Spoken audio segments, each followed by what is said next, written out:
Hello అండి, అందరికీ ఎలా ఉన్నారు? బాగున్నారా? ఈరోజు అయితే నేను హోమ్ మేడ్గా ముంత మసాలా చేయబోతున్నా. దానికి కావాల్సిన ఇంగ్రీడియంట్స్ ఏంటంటే టమాటాలని ఇలా చిన్న చిన్న ముక్కలుగా కట్ చేసుకున్నా, ఉల్లిపాయలను కూడా, ఇంకా కొత్తిమీర, దీంట్లోకి నిమ్మకాయ అయితే మెయిన్, ఇది ఉంటేనే బాగా టేస్ట్ ఉంటుంది అనమాట. ఇంకా ఉప్పు, కారం ఇవన్నీ కూడా పెట్టుకున్నా. ఇంకా మెయిన్ ఇంగ్రీడియంట్స్ మరమరాలు. సో ఇవన్నీ కలిపిన తర్వాత ఈ మరమరాలు వేసి, ఇంకా పల్లీలు కూడా. సో ఇవి కూడా బాగుంటాయి. ఒకసారి ఇలా ట్రై చేసి చూడండి. ఎవరన్నా ట్రై చేయని వాళ్ళు ఉంటే కనుక డెఫినెట్గా నచ్చుతుంది మీకు కూడా. సో మిగతా ఇంగ్రీడియంట్స్ అన్నీ కూడా ఇందులో వేసేసి కలిపేస్తాను. ఫస్ట్ అయితే ఓన్లీ చిల్లీ పౌడర్, కొంచెం గరం మసాలా వేసుకుంటున్నాను.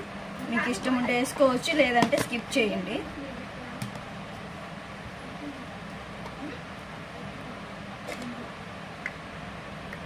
ధనియా పౌడర్ కూడా కొంచెం, రుచికి సరిపడా సాల్ట్ అయితే వేసుకో. సో ఇవన్నీ కూడా ఇలా కలిపేస్తాను. సో ఈ మొత్తం నేను ఇలా కలిపేసుకుంటున్నాను ఫస్ట్ అయితే. ఎందుకంటే ఈ టమాటాలో ఉన్న వాటర్ అంతా కూడా ఇలా బయటకు వస్తేనే బాగుంటుంది కాబట్టి మరమరాలకు పట్టేసి, అందుకని నేను ముందు ఇలా కలుపుకుంటున్నా. ఇంకా మరమరాలు వేసిన తర్వాత నిమ్మకాయ రిండుకుంటే సరిపోతుంది.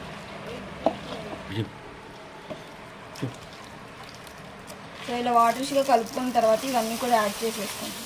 ఓకే, కొత్తిమీరని కూడా వేసుకుంటున్నాం ఇందులో.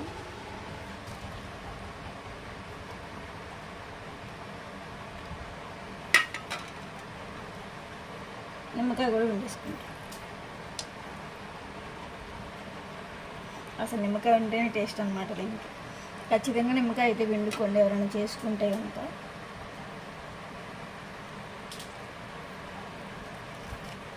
ఎంత పులుపుగా ఉంటే అంత బాగుంటుంది నాకైతే.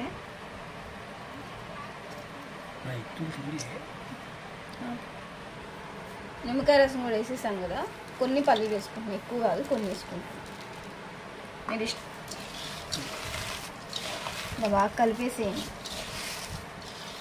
మనం నిమ్మకాయ చాలకపోతే మళ్ళీ అయినా కలుపుకోవచ్చు అన్నమాట. పులుపుగా ఉంటేనే టేస్ట్ బాగా.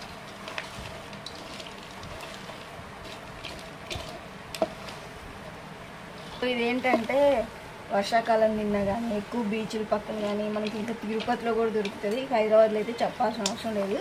అంతే, పోకపోతే ఇంకొంచెం యాడ్ చేసేసుకొని తినేయడమే. చాలా టేస్టీగా ఉంటుంది. డెఫినెట్గా మీరు కూడా ట్రై చేయండి. ముంత మసాలా అయితే రెడీ అయిపోయింది.